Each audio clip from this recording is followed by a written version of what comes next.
Start na po tayo mga at marami pa po tayong gagawin.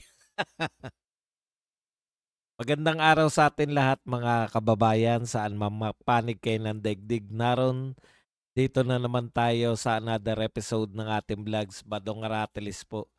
Pag-uusapan natin ngayon, ito po, no, yung part 2 po ng hulugan na expose. Ito po ni ng dati nating kinamumuhian. Dating kinamumuhian, ngayon po ay kinalulugdan, hindi naman. Na si Saldico. Yan po naman talaga yung totoo natin sinasabi, 'di ba? Ang makakapag-expose lang po ng mga sindikato, yung mga kasabwat din nila. At wala na pong ibang masasabi nating kasabwat kung ditong si Saldico. Mikropono natin. Okay, pag-usapan din po natin. Naawa po ako sa mga tagapagtanggol, yung mga bayaran. Na kailangan po nilang ipagtanggol, hindi po sila pwedeng manahimik, no? Kaya yan, iisa-isayin natin yan. Hindi ko po sinabing bayaran si Arnold Clavio, pero nahalata nyo naman. Papasadahan natin kung paano po nila pinagtatanggol.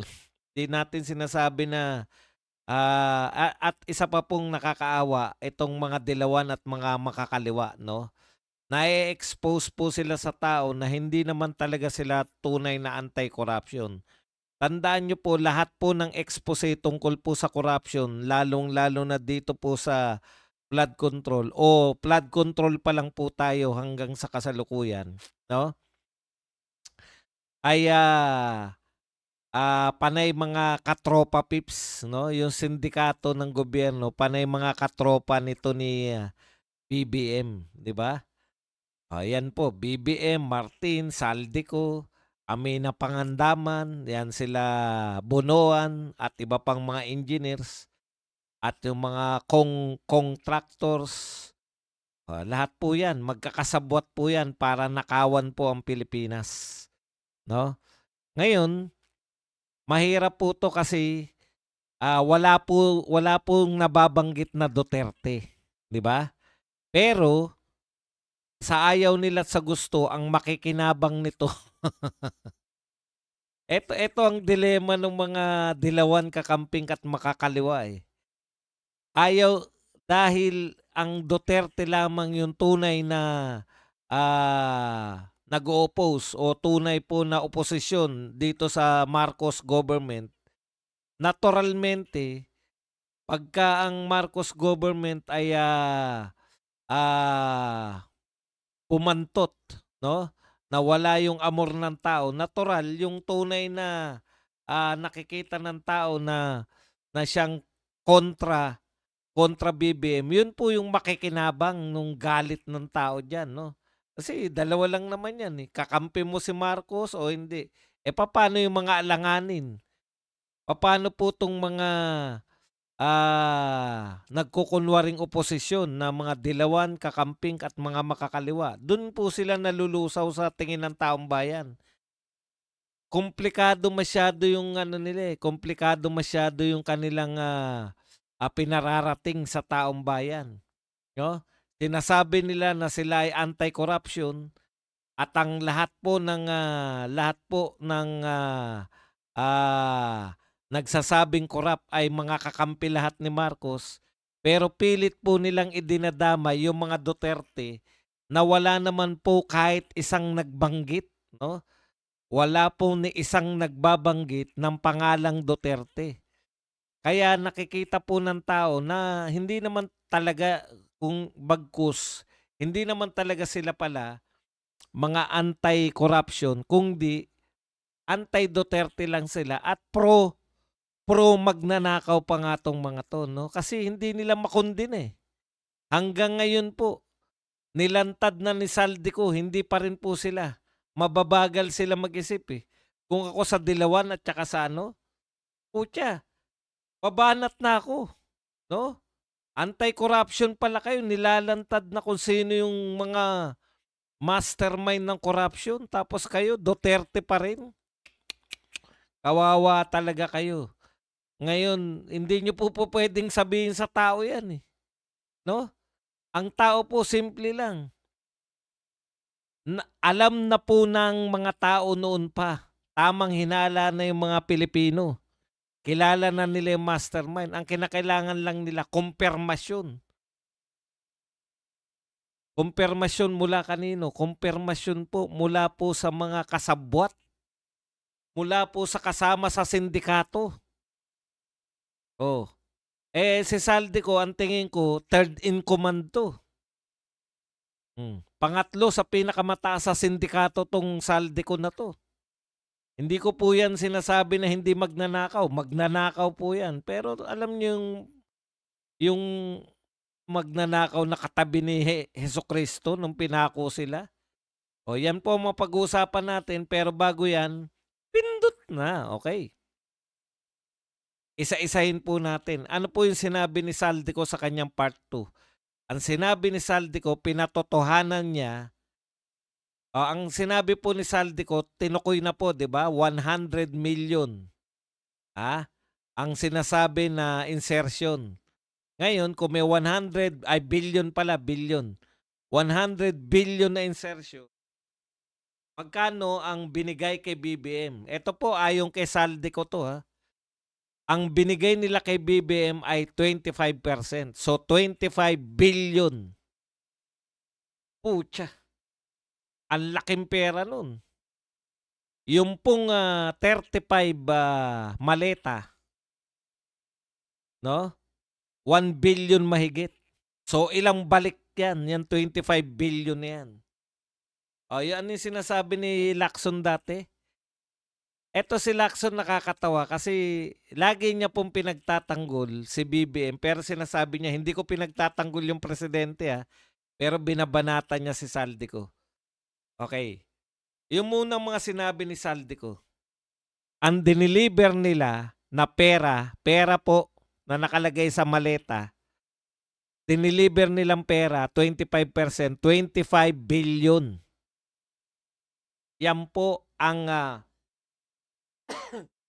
share ni BBM sa 100 billion na insertion, no? 25 billion.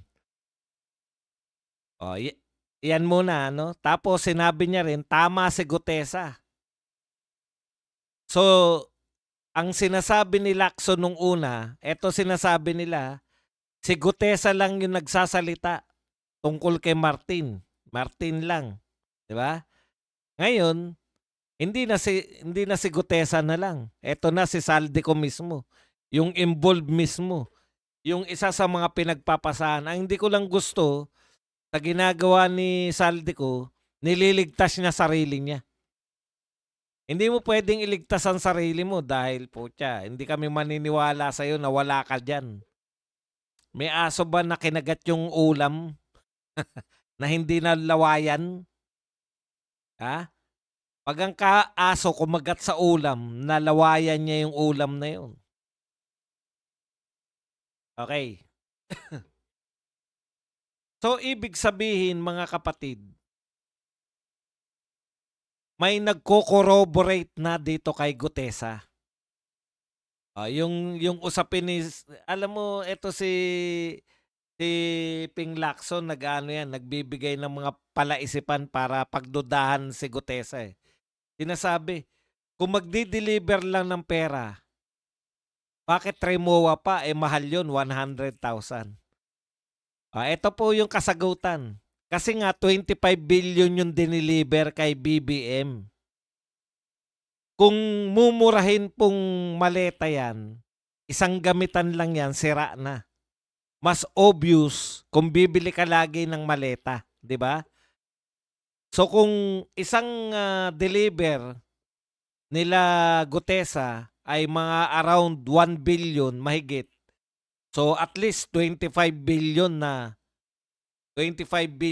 magagamit na yung matibay na maleta. Di ba? Bulaanan yung mga pinagsasabi mo, Lacson. Yung tinatanim mo na, yan lang ang sinasabi nila .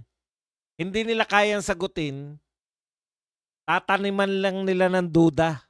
para magduda kayo at sabihin na hindi nagsasabi ng totoo.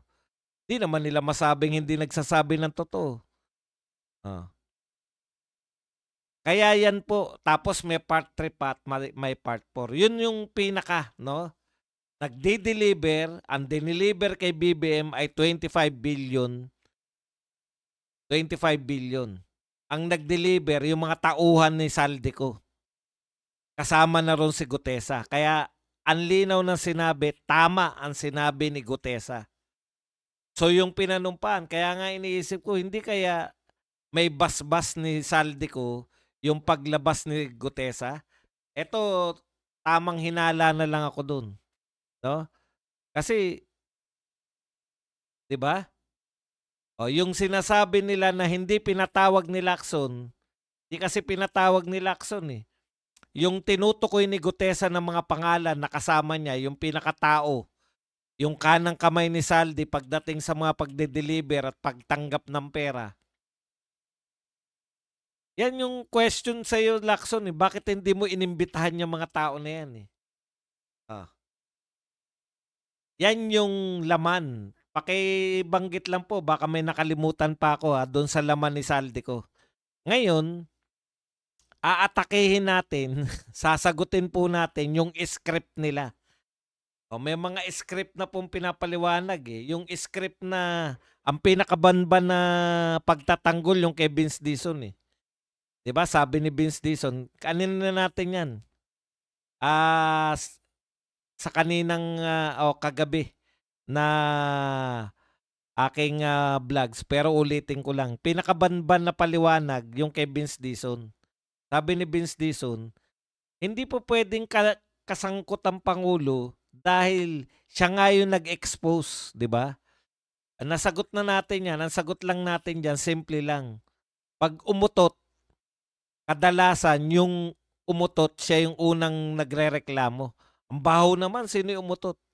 Asahan nyo. Dahil wala pa nakakaamoy, siya yung pinakamalapit sa utot eh. Asahan nyo yung umutot yan, yung unang nagtanong na nagsabi ng mabaho. Hindi po pwedeng ligtas na si BBM at sasabihin ni Vince Dizon, hindi lang kayong matalino. Matatalino rin kami. No? Pwede ka naman maging magnanakaw na ikaw ang unang pumalag eh. Parang utot nga yan. Pag sinabi ba ng tao, ang baho naman, sino umutot? Hindi na siya ang umutot? Ganun lang yun. Okay.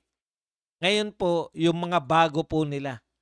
O, pati po yung maganda po, may magandang sinabi si Bato eh. Kaya magaling din talaga to si Kalbo. Ngayon po, nagsalita na si Laila de Lima. Ito, inahanap ko yung kagahapon eh. Si Laila de Lima tsaka si Shell Jokno mukhang nag-usap-usap muna bago lumantad. No? At isa lang po ang kanilang sinasabi. Okay. Dito muna tayo kay Saldi ko, kay Bato. Maganda yung sinabi ni Bato eh. Huwag mo ko ipahiya, Bato.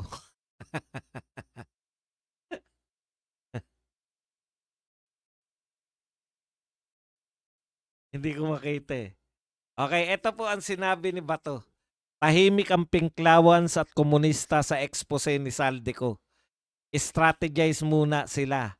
How to appear righteous and anti-corruption kuno at the same time prevent the downfalls of this government from which they benefited a lot. O, di ba?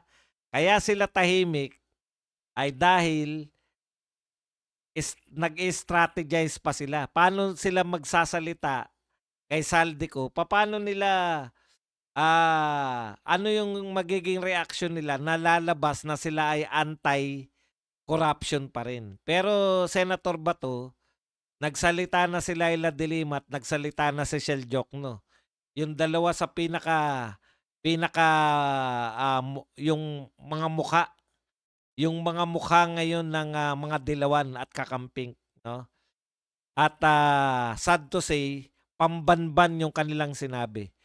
Oh, mamaya na yan. Dito muna tayo sa Bayarang Media na nire-represent nito ni Ako si Igan, Arnold Clavio. Ito po ang simpleng banat ni Arnold Clavio.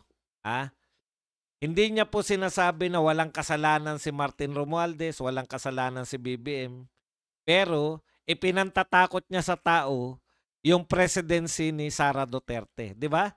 Akala naman nila pag tinakot nila yung tao, Arnold Clavio, wala nang naniniwala sa'yo. Pero dapat pa rin nating sabihin to kasi eto lalamanin. Tandaan po ninyo, nauuna lang po lagi si Arnold Clavio pero eto po lalamanin ng mga bayarang media. Napansin ko na yan eh. Kung ano yung sinasabi ni Clavio, yan yung lalabas ng mga bayarang media. Eto ang sinabi ni Arnold Clavio, kapag lumala pa ang sitwasyon na tuluyan lumakas ang panawagan na palitan na ang kasalukuyan na kaluklok, dapat ay handa tayong lahat. Kala mo no? Alam mo, Clavio, wala nang mas worse pa sa kasalukuyang gobyerno. Kaya wag mong ipantakot sa amin si Inday Sara na presidente. Tuloy natin. Maraming sektor ang hindi naman tanggap na ang papalit kay Pangulong Bongbong Marcos Jr. ay si BP Sara Duterte. O, diba? Tinumbok mo rin. Maraming sektor daw. Sinong mga sektor yan? Kayo? Sektor ng bayarang media? Utot nyo. Kung papipiliin lang yung mga, pati po yung mga negosyante, pipiliin nila si BP Sara anytime. Kaya lang, hindi nila sasabihin yun. Bakit hindi nila sasabihin? Kasi pwede silang akusahan, nag-iingat yung mayayaman. Dahil takam na takam sa yaman nila yung mga magnanakaw, di ba? Kung ikaw ay mayaman, kung ikaw ay maraming kayamanan, ang sarap naglalaway yung mga magnanakaw sa yaman ng mga yan. Bakit naman nila bibigyan ng pagkakataon yung mga magnanakaw sa gobyerno na angkinin yung yaman nila? Naintindihan mo, Clavio? Hindi porket hindi sila nagsasalita laban kay BBM, ay ayaw nila kay BP Sara. Alam nga namang harap-harapan nila sabihin, mas gusto namin si BP Sara ang presidente. Di akusahan sila ng rebellion, akusahan sila. Diba? Yung yaman nila, pwedeng kumpiskahin yan. Kaya dahan-dahan ka, Arnold Clavio. Ikaw wala kang awat. Pwede kang kasuhan anytime. Eto po. Nang uudyok ka eh. Ikaw ang tunay na nang uudyok, Arnold Clavio. Tuloy po natin. Si BP Duterte ay may sariling kinakaharap din na issue ng katiwalian sa maling paggamit ng confidential funds. Kita mo, ang lakas ng loob mo Arnold Clavio. Mali ang paggamit. Nakita po ninyo, hindi niya binabanatan yung mga ine-expose ni Saldico. Ganito po ang media. Ganito po ang bayarang media. At lahat po yan, itong dialogue na to ni Clavio, yan po, abangan nyo po yung pagsasalita ng media. Bukas at sa mga susunod, ganito po kung ano yung dala-dala ni Clavio. Hindi niya binabanatan yung in-expose ni Saldico. Bakit? Bakit Duterte ang binabanatan ninyo? Iba lang yung approach niya. Na yung mga sektor daw ay ayaw sa papalit kay Bongbong Marcos kung sakaling mapatalsik siya. Doon po yun eh. Huwag natin patalsikin si Bongbong Marcos kasi maraming ayaw kay BP Sara. Utot mo. Utot yung mga bariyang media. Kayong mga bariyang media ang salot. Utang. Salot ka. Clavio, salot ka. Manya ka na, salot ka pa.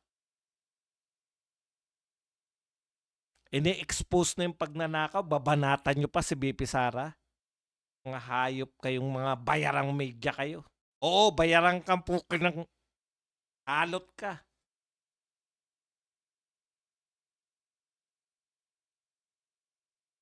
Thank you very much kay David Dumaging. Yan yun eh. Yan yun sila eh.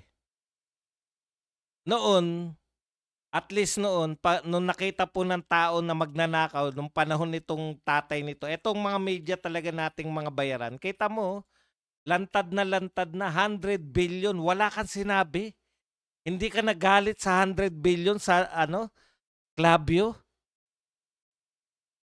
Nililito mo yung mga tao, sasabihin mo na yung ayaw ng mga sektor. Sino sektor yan sinasabi nyo? Sektor ng mga bayarang media? Okay, tuloy natin. Kung ang pansamantalang magte-take over ay militar at ililipat ito sa pribadong sektor, tignan mo, lumalabag ka sa konstitusyon, Clavio. Gusto mo magkudita yung militar. Oh, eto po. Oh, anong gagawin ninyo? AFP, Bronner. Nagsasalita si Clavio, i-take over daw ng militar. Wala kayong gagawin dyan? Pinagkukudita ni Clavio yung militar. Wag lang makaupo si BP Sara. Grabe ka, Clavio. Kung Duterte nagsalita niyan, may kaso na. Pero dahil bayarang media nagsasalita, hindi, no? Ang tapang ni Clavio, no? Ang tapang ng hiya mo. In-expose yung mga magnanakaw, ang binabanata mo, Duterte. Oh, ano na? Bronner. Nananawagan ng kudita si Clavio. Ano na? Wala kayong gagawin? Okay, tuloy natin. Ang gusto ni Clavio, mukhang ito yung palalaganapin ng media, abangan nyo. Mag-take over daw ang militar at ilipat sa pribadong sektor. Kaya gusto niya maging pinuno yung pribadong sektor, caretaker. Si Ramon Ang, Manny Pangilinan, at Ricky Rason. Silang tatlo daw ang mamuno sa Pilipinas. Oh, militar, pulis, hindi nyo ba huhulihin si Arnold Clavio? Nananawagan ng takeover, military takeover, at ang pinuno nila si Ramon Ang, si Pangilinan at si Rason. Maglilingkod sila habang bumabalangkas ng bagong saligang batas at matapos ang pagdaraos ng demokratikong eleksyon. Bakit? Sino ka? Lumalabag kayo sa konstitusyon, hulihin lahat yan, yung mga sinasabi ni Arnold Clavio. Ayan na po ang plano nila ng mga oligarko. Magte-take over yung mga oligarko, binisto sila ni Arnold Clavio. Pag-isipan nyo po yan. Delikado po yan. Magmi-military takeover. Ha? Bronner, totoo ba yan? Hindi, no? Hindi, matindi. Matindi yung gusto nila. Agawin nila sa mamamayan. Agawin nila sa mamamayan tong laban na to. Grabe.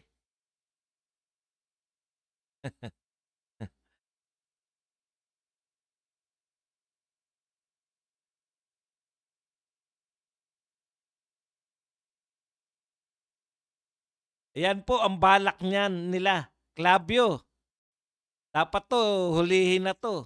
Nag-re-revolution na si Clavio. Ang tindi ng panawagan mo, Clavio. Mahiya ka naman sa mga Pilipino. Inunahan niya yung rally, di ba? Ng mamamayang Pilipino. Ayaw niyang mag-rally tayo. Gusto niya mag-take over yung militar at ipasa kay Pangilinan, Ramon Ang, tsaka to kay Ricky Rason. Kayo pala. Kayo pala ang gusto mamuno sa Pilipinas. Clavio, ayon sa saligang batas, pag nag-resign, umalis, na-incapacitate, namatay ang Pangulo, Vice President ang papalit. Hindi ang presidente ng San Miguel Corporation, hindi ang presidente ng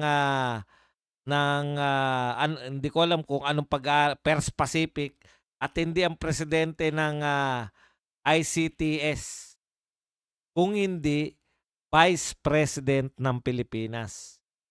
Clavio, mahiya ka. Yan po. Yan po ang balak ng mga yan. Ano pa po ang sasagutin natin? Ito po, nagsalita na rin. Si Shell Jokno. Dati po, lahat ng issue, patawa-tawa lang po si Jokno. Ngayon, galit na galit, nanggagalaiti. Nung lumantad po si Saldico, pag ikaw po anti-corruption,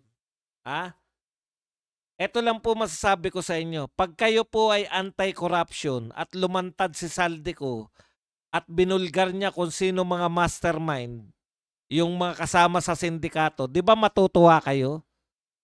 Bakit galit ka, Shell Jokno, sa paglantad ni Saldico? Ilalantad din namin kayo. Ah. Bakit nagagalit ka, Clavio? Clavio tuloy. Shell Jokno. Sabi ni Shell Jokno, kung totoo ang sinasabi ni Saldico, umuwi siya, manumpa siya, at ilabas ang ebidensya. Doon natin makikita kung sino talaga ang dapat managot. Kami ang tunay na nakikita po ninyo, mga Iglesia ni Cristo na lang at mga Duterte ang tunay na nananawagan, tunay na anti-corruption. Kasi etong mga to peke. May naglantad ng mga mastermind na galit. Bakit ka nagagalit kay Saldico? Hindi ba dapat matuwa ka? Hindi ba kung anti-corruption ka, dito sila nabibisto eh. Mga kababayan, peking anti-corruption yung mga yan. Kung anti-corruption ka at lumantad si Saldico at sinabi niya yung mga mastermind, dapat natuwa ka. Katulad ng nangyayari sa mga Duterte supporters ngayon. Tuwan-tuwa kami. Bakit baliktad sa inyo? Bakit yung mga, sino ngayon ang tunay na anti-corruption? Parehas lang pala kayo ni Clavio, kunwari anti-corruption. Pero, nung nakita nyo na napabagsak na yung pinuno na yung utak ng corruption sa Pilipinas, galit na galit kayo. Oh, si Dilima din. Tignan nyo po ha, same po yan. Ulitin ko po yung sinabi nito ni Jokno ha. Sabi po ni Jokno, kung totoo ang sinasabi ni Saldico, umuwi siya, manumpa siya at ilabas ang ebidensya. Doon natin makikita kung sino talaga ang dapat managot. Tignan nyo po yung script. Si Laila de Lima po.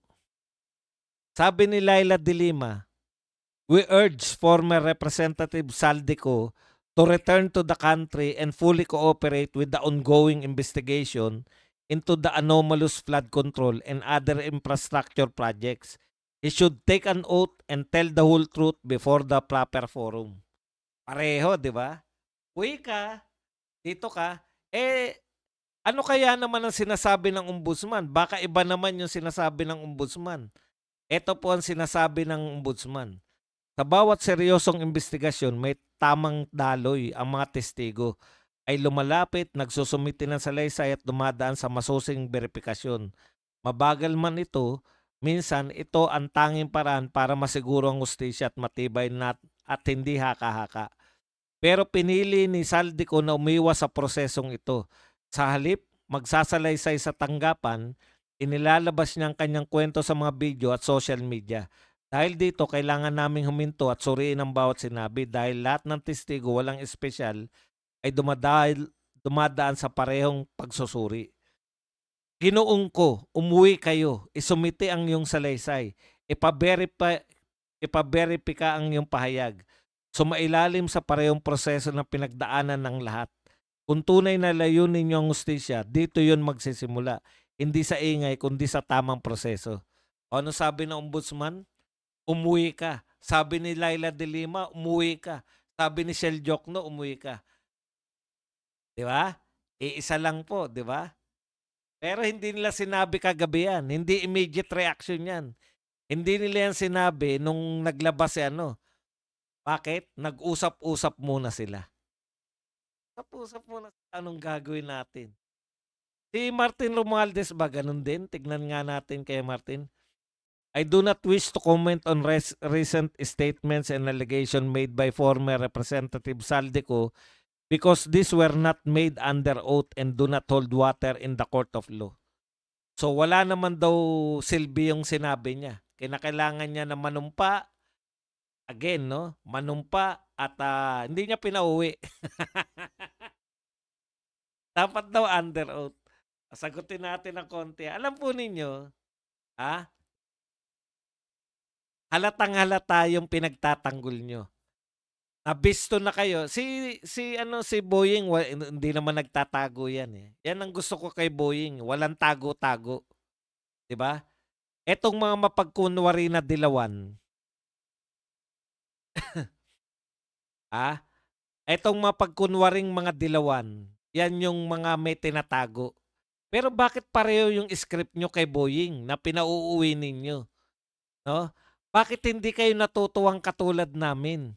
Anti-corruption kami at natutuwa kami. Alam niyo yung anti-corruption talaga, yung mga anti-corruption na grupo, matutuwa yan kasi inexpose ni Saldico yung mga talagang main player, yung mga miyembro ng sindikato. Nakita na po natin ngayon eh. 'Di ba? DBM, Pangulo ng Pilipinas, House Speaker, si Saldico, yung mga kontraktor, etc., pati si Bonoan. Bakit hindi kayo natutuwa? 'Di ba? Okay, may sinasabi sila ngayon na under oath, under oath. Teka muna, singilin muna natin si Ping Lacson. Singilin muna natin si Ping Lacson. Ano yung sabi ni Ping Lacson? Isa lang naman yung nagsasabi, isa lang naman yung nagtuturo. Si Tito Soto din. Isa lang naman yung nagbanggit eh. Kaya Martin Romualdez, kaya nga pinag-iisipan ko kung paatinin namin eh, si Martin Romualdez. 'Di ba? Kasi isa lang daw yung nagsabi, si Gutesa lang. O ngayon, wala naman daw nagko-corroborate. Ngayon, nag-corroborate na. O, ano laging binabanggit ni Lacson? Wala naman daw ebidensyang pinapakita. Ayan po, may picture na. Senator Lacson, may picture na ng maleta. May picture na, may nag-corroborate na kay Gutesa, si Saldico mismo, na nag-deliver sila kay BBM ng 25 billion pesos na share niya. Ano pa ang katwiran ninyo? Ang katwiran na lang nila, hearsay pa rin yan kasi hindi naman niya pinanumpa. Hindi po intensyon ni Saldico. Alam na ni Saldico, anong sinasabi ni Saldico? Ipapatigok nyo siya. Nagbubulahan ba tayo? Ang sabi ni Saldico, sana mauna kong ma-expose muna lahat bago ko nila matigok. Hindi nyo sinasagot yung mga expose. O sabi niya, hindi naman daw sa korte. Tama po yun. Sagutin natin lahat ng mga katanungan na to. Tama po yun na hindi niya sa korte yan sinabi. Saan niya sinabi? Sa publiko. Ang katwiran ni Martin, hindi ko yan sasagutin kasi hindi naman korte, hindi niya naman sa korte sinabi. Kayong mga dilawan, mga makakaliwa, sasabihin nyo umuwi lang si Saldico. Hindi ba yung mga atake sa inyo, sinasagot ninyo sa mga interview? Bakit hindi nyo masagot yung interview? Bakit hindi nyo masagot yung statement ni Saldico? Pwede naman kayong magpa-interview. Si Remulla, bakit hindi mo sagutin sa press conference? Di ba mahilig ka sa mag-press conference? Bakit ang katugunan nyo kay Saldico, umuwi siya rito at dito siya magpaliwanag? Ano ibig sabihin nun? Pag hindi siya rito nagpaliwanag, hindi na tama yung sinasabi niya? Precisely, alam niya na hindi korte yung sinasabi niya. Sa publiko siya nagsasalita. Kaya ang publiko, naghihintay rin ng mga kasagutan ninyo. Sa publiko nagsalita si Saldico. Hindi nyo sasagutin sa publiko yung mga bintang sa inyo. Tinawanan lang ni BBM, hearsay lang daw eh. Hindi po hearsay kung ito po ay meron ng nauna na nagpahayag sa investigasyon. Si Gutesa po pangalan sa Senate investigation, nanumpa po siya at nag-corroborate po ng statement ni Gutesa si Saldico. Paano nyo po sasabihin na ito po ay hearsay? Hindi po yan hearsay. Kung hindi yan hearsay, Badong, ayan, may hearsay bang may ebidensya? Hindi naman po sinabi ni Saldico na humaharap siya sa korte. This is the court of public opinion. Yan po ang hinarap ni Saldico. Court of public opinion. Kung hindi nyo kayang, kung ayaw nyo ipagtanggol yung sarili nyo, kailangan wag na akong magpeke-pekean at mainit. Nyo po kayang ipagtanggol ang sarili nyo sa publiko katulad ng akusasyon ni Saldico. Hindi nyo po pwedeng sabihin na hindi totoo yan dahil hindi niya pinanumpaan yan. Marami po naniniwala na totoo yun. Hindi nyo po pwedeng sabihin na hindi na. Bakit? Lahat ba ng sinasabi nyo sa publiko, pinanumpaan nyo? Pag nag-press con ba kayo, may sumpaan doon? O, bago tayo mag-press con, manunumpa muna kami. Anong pagkakaiba ng mga press con nyo sa statement ni Saldico? Pare-pareho lang yan. Huwag nyo sabihin na numpa kayo nung nagpe-press con kayo. Yung mga tao na nagsasabi na umuwi siya, hindi naman pinanumpaan yan. Bakit pag ang press con nyo, pinapanumpaan nyo rin? Hindi. Walang nanunumpa sa press con. Bakit press con kayo ng press con? Kung susundan namin yung sinasabi nyo, dapat hindi rin kami maniwala kasi wala naman sumpaan sa press con.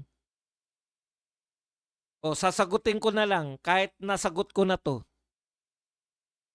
Inuulit-ulit nila to eh. Bakit daw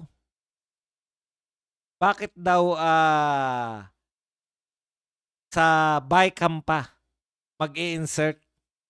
Kung talaga nag-insert si BBM, bakit sa BICAM? Bakit hindi na lang sa NEP? Ang tanong ko, sigurado kayong walang in-insert sa NEP? Di ba? Nag-insert na sa NEP. Kung ako kasi magnanakaw, ako to hindi ko sinasabi ibang tao Kung ako kasi magnanakaw at halang ang bituka ko magnakaw, kung saan ako makakapagnakaw, kung sa NEP makakapagnakaw ako, magnanakaw ako diyan. Ang sinasabi nyo parang ganito eh.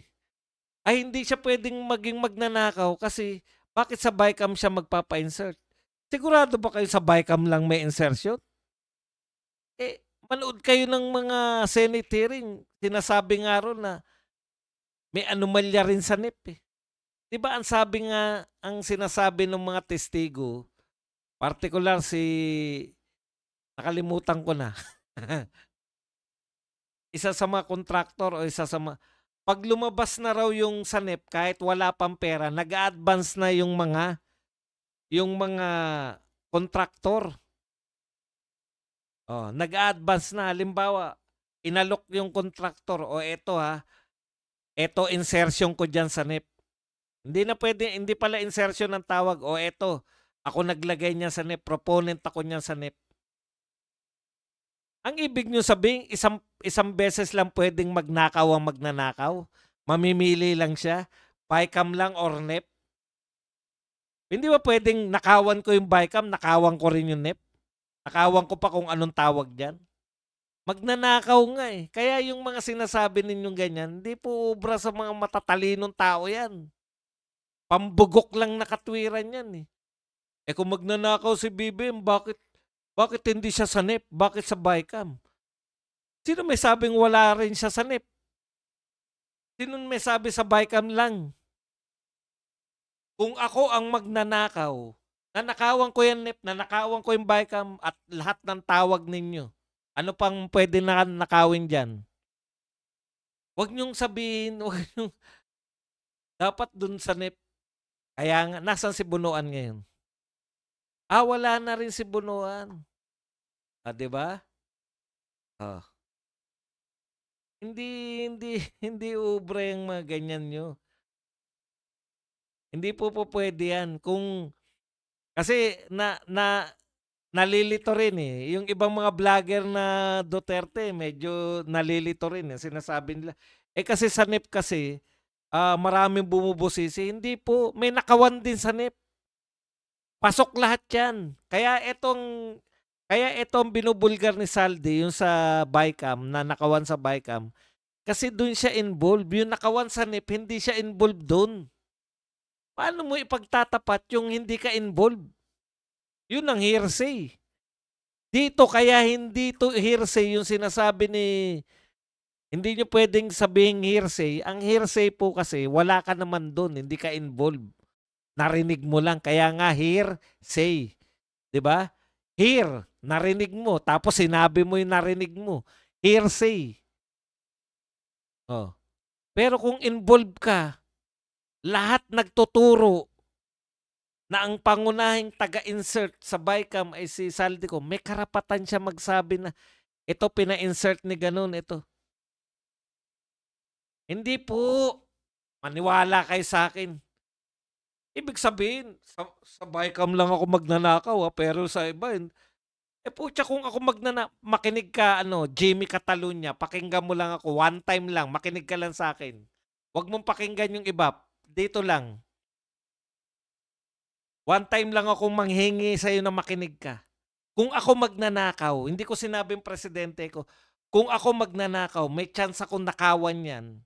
Bakit sa BICAM lang ako magnanakaw? Kung pwede rin ako magnakaw sa NEP. Kayo naman, no.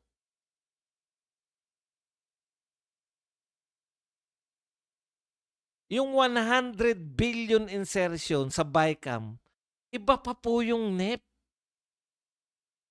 Ibig nyo sabihin, hindi nagnakaw yung... Ay nako, ang dali nyong paikutin. Tawakan nyo, magnanakaw ako pero mamimili lang ako. Pwede rin siya magnakaw dun, magnanakaw nga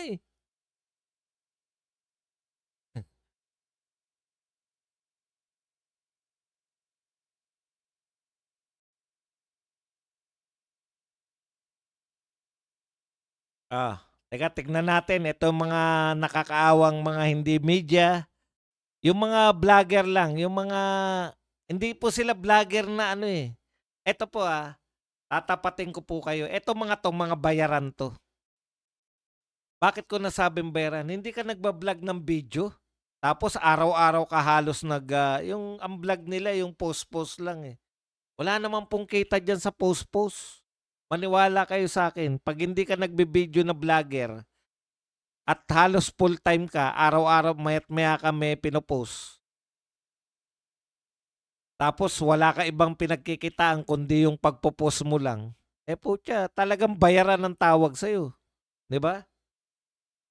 Tignan natin yung mga paliwanag nila.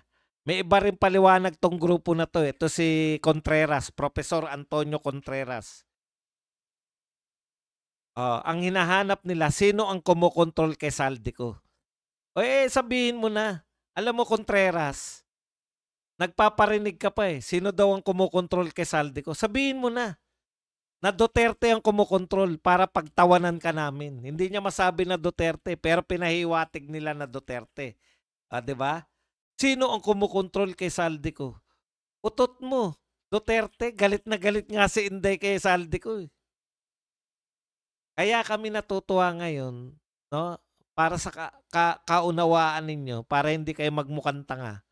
Kaya kami natutuwa kay Saldico kasi hindi niya pinagtanggol, hindi niya pinagtakpan yung mga amo niya. In-expose niya yung mga amo niya. Hindi ba nakakatuwa yun? Ito pa isa. Yung si Teya.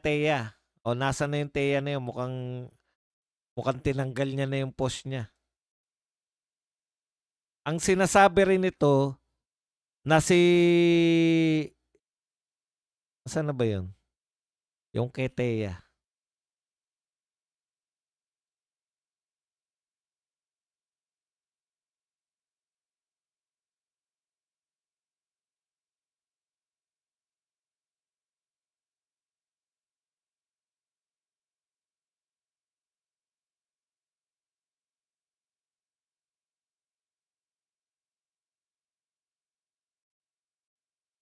Wala, na-block na yata, binura na yata. Ang sinasabi pa nila, napunan na daw nila mga think tank ng mga bayaran. Napuna daw nila na hindi raw natin binabanatan, mga Duterte supporters daw. Lately, hindi na binabanatan si Saldico. O alam na nila na kasi si Saldico ay Duterte. Utot nyo. Yan po mga linyahang ganyan na lahat ng mga bumabanat sa mga amo nyo ay Duterte. Never po naging Duterte yan si Saldico. Galit kami kay Saldico dahil alam namin magnanakaw. Kaya namin hindi binabanatan si Saldico. Actually, naawa na kami kay Saldico noon eh. Kasi siya yung dinidiin ninyo. Siya yung gagawin yung scapegoat. Matagal na namin sinasabi yan eh. May kasalanan yan. Magnanakaw ba si Saldico? Oo. Pero hindi siya pumayag na siya yung umako ng pagnanakaw. Hindi siya pumayag na siya yung gawing scapegoat. Kaya siya naglalantad ngayon. Kasi yun nga, takot siya sa buhay niya. Eh ngayon, pag natigok siya, alam niya, at least alam niya kung sinong magpapatigok sa kanya. Hindi po dahil Duterte siya. Hindi po siya. Lahat na lang ng mga kakalaban sa mga amo nyo, Duterte. Si Duterte. Yung si Jinggoy, si Joel Villanueva, tsaka ah, si waiter is Escudero. Duterte sila. Lahat ng binabanatan nyo, nagiging Duterte bigla eh, no? Baka wala na matirang kakampi kayo. Duterte na lahat. Oh, eto po, ganito po kapalpak tong mga dilawan. Ito pong akbayan. No sacred cows or accountability for all. No cover up, no junta. Oh, ayaw ng makabayan na gusto niya papanagutin lahat. Marcos Jr. must answer Saldico's allegation. Tama, correct. Saldico must return and face the law. Correct din. Sara Duterte must never be allowed to seize the reins of Malacanang. O, di ba? Same ng sinasabi ni Arnold Clavio. Na kahit papanagutin nila, gusto nilang papanagutin si Marcos, pero dapat hindi makaupo si Sara Duterte. Yan ang pinapalaganap nila ngayon eh. Kahit na si Marcos ay mapilitang mag-resign, dapat hindi pa rin makaupo si Sara Duterte. Bakit? Ano yung sinasabi nila? Magnanakaw ba si Sara? Hindi. Basta. Kasi mas ayaw daw ng ibang sektor. Ibang sektor lang, utot nyo, binoto yan ng tao bilang Vice President. Ano trabaho ng Vice President? Siya ang hahalili. In case na may mangyari sa Pangulo, siya ang hahalili. O, dalawa na nakikita natin na wag paupuin si Sara Duterte. Linya nila yan. Linya yan ng media. Linya yan ng mga dilawan kakamping. Alam nyo na. Tapos sinuturo nila. Ang problema ni Arnold Clavio, tinukoy kagad niya yung mga financier nila. Si Pangilinan, si Ramon Ang, tsaka to si Ricky Rason. Diba? Ibig mo babanggitin yung mga yan? Nag-a-apply ba silang humawak ng Pilipinas? O naman Arnold Clavio, sa hina rin ng kukote mo. Hindi pa nagkakaroon ng labanan eh. Binisto mo ng mga amo mo. Huwag mo ipahamak sila Pangilinan, Ramon Ang, tsaka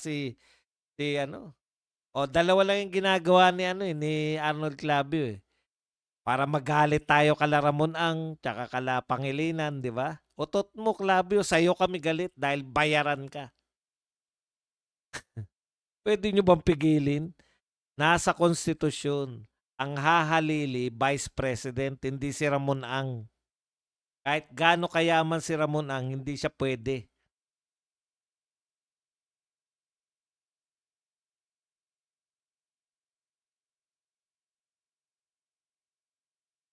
Okay, sabi po ni Pangulong Duterte, may mensahe po siya na binahagi ni Congressman Pulong Duterte.